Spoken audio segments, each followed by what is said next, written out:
Here's something that will shatter everything you thought you knew about that friendship that ended. You weren't abandoned.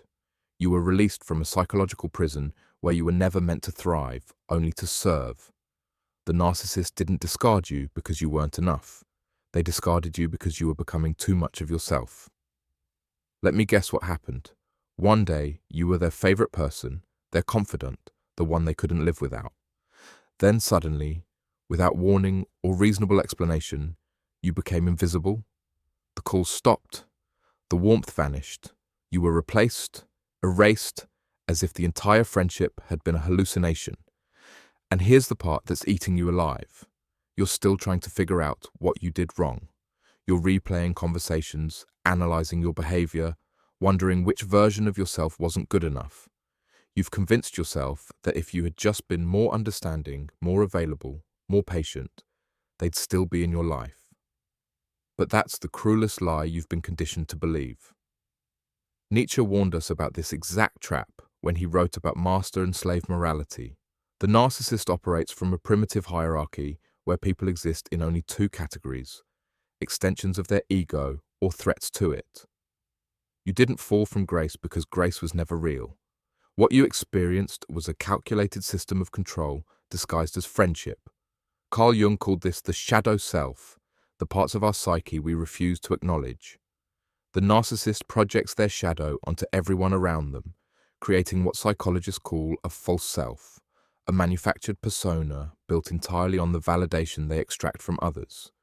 You weren't their friend, you were their mirror, their audience, their emotional supply. And the moment you started reflecting something back that didn't serve their narrative, the moment you displayed autonomy, boundaries, or heaven forbid, your own needs, you became a threat to the entire illusion they'd constructed. The discard isn't about you. It's about them protecting the fragile ecosystem of lies they need to survive. Machiavelli understood human nature's darker mechanics, how people use relationships as chess pieces for power and position. The narcissist follows this playbook instinctively. They don't bond, they conquer. They don't love, they possess. And when a possession stops being useful or starts demanding reciprocity, it gets discarded. This is the philosophical truth about narcissistic discards. They're not emotional decisions, they're strategic calculations. You were never in a friendship. You were in a transaction where the terms were never explained to you. So what do you do with this knowledge? How do you escape the psychological quicksand that keeps pulling you back into self-blame? First, you must practice what I call radical reframing. Every memory you have of that friendship needs to be examined through a new lens. That time they love-bombed you with attention? That wasn't genuine connection, it was grooming. Those moments they shared deep secrets. That wasn't intimacy, it was a calculated move to create false equivalence so you'd share yours, giving them ammunition. Go back through the relationship and identify the patterns, not through the lens of nostalgia, but through the lens of manipulation. This isn't about becoming cynical, it's about becoming clear. Next, understand that your grief isn't for what you lost, it's for what never existed. You're mourning a fantasy, and that's actually harder than mourning reality. Give yourself permission to grieve the illusion while simultaneously releasing yourself from the shame of having believed it. You weren't naive, you were human. You operated from authenticity in a relationship with someone operating from strategy.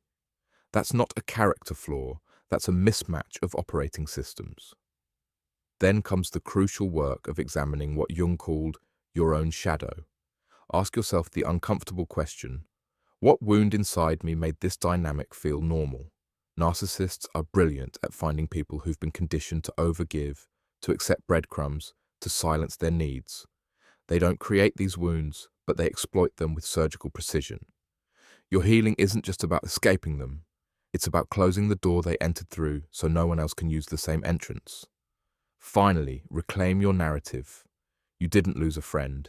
You escaped a cage that was disguised as a relationship. You're not abandoned. You're free. Every day you spend not serving their ego is a day you get to reconstruct your own. This isn't the end of your story. This is the chapter where you stop being a character in someone else's fiction and become the author of your own truth. If you enjoyed this video, please remember to like, comment, or subscribe. Let's grow together.